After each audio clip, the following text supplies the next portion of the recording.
25 years ago, not a single planet outside the solar system had been detected. But remarkably, we now know of thousands, and have studied many in surprising detail. ESO's observatories in Chile have been at the forefront of this enormous expansion in knowledge, and their state-of-the-art instruments are continuing to discover and study the extraordinary diversity of exoplanets.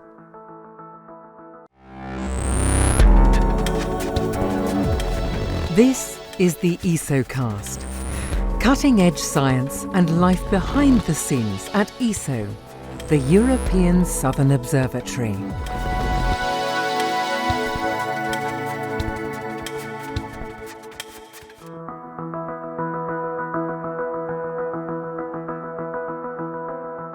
Looking up at the night sky, people throughout history have wondered if there are planets, and especially planets bearing life, beyond the solar system. Astronomers have also asked themselves these questions and many more. Are planets common or very rare? Do they resemble planets in the solar system, or are they totally different? Frustratingly, until very recently, observational techniques were not advanced enough to be able to answer any of these questions. But in 1995, this changed overnight. The first exoplanet orbiting a Sun-like star was detected. The monumental discovery was made by Geneva-based astronomers Michel Mayor and Didier Queloz around the star 51 Pegasi. The exoplanet named 51 Pegasi b has around half the mass of Jupiter and travels around its parent star in just over 4 Earth days. But this was only the beginning. The initial trickle of discoveries became a flood. Thousands of exoplanets have since been detected in a huge variety of sizes and orbits. Many of these discoveries have been made by ESO's observatories in Chile.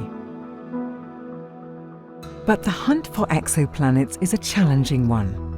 These alien worlds hide in the shadows, giving off little or no light of their own. Any light that they do emit is swamped by the overwhelming brilliance of their parent star. However, advanced observational methods can be used to spot these elusive exoplanets. The weak gravitational pull of an exoplanet in orbit causes its parent star to wobble back and forth. This tiny motion causes a small shift in the star's spectrum, which extremely sensitive spectrographs, such as ESO's HARPS, can detect through radial velocity tracking.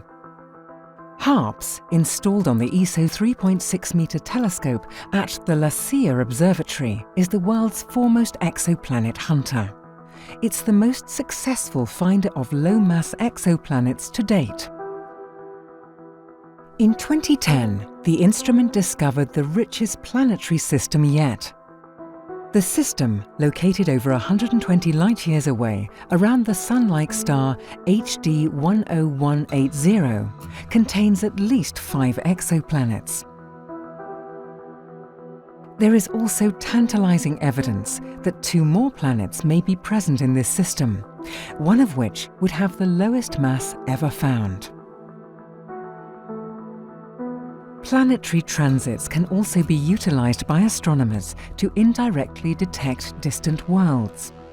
When an exoplanet passes in front of its parent star, as seen from the Earth, it blocks a small fraction of the star's light from our view.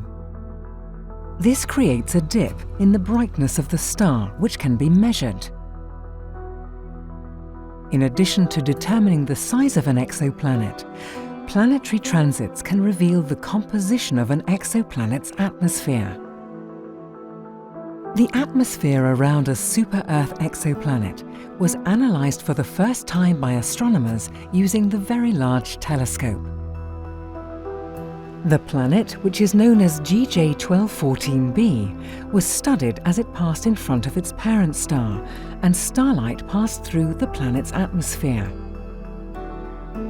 This starlight revealed that the planet's atmosphere is either mostly water in the form of steam, or is dominated by thick clouds or hazes. Directly observing an exoplanet is a monumental feat, but one that was first achieved by ESO.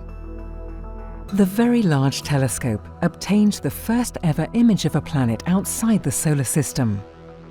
2M1207b is 5 times more massive than Jupiter. It orbits a failed star, a brown dwarf, at a distance 55 times larger than the Earth to the Sun. ESO's telescopes are equipped with state-of-the-art instruments, but to remain at the forefront of exoplanet research, ESO has recently commissioned 2 new instruments for the VLT. Sphere is able to find and study faint planets masked by the glare of their host stars. And in the near future, the espresso spectrograph will arrive at the VLT, where it will surpass HARPS. The European Extremely Large Telescope, which is currently under construction in Chile, will take the hunt for exoplanets even further. Once operational, this 39-metre telescope could detect Earth-like planets and possibly evidence of alien biospheres. The search for planets outside the solar system constitutes a key element of what is possibly the greatest question of all. Is there life elsewhere in the universe? Over the past 20 years, our knowledge of exoplanets has advanced dramatically. But the quest for Earth-like planets and those that harbour life remains one of the great frontiers of astronomy. Are we alone? We do not know, but the answer is almost within reach.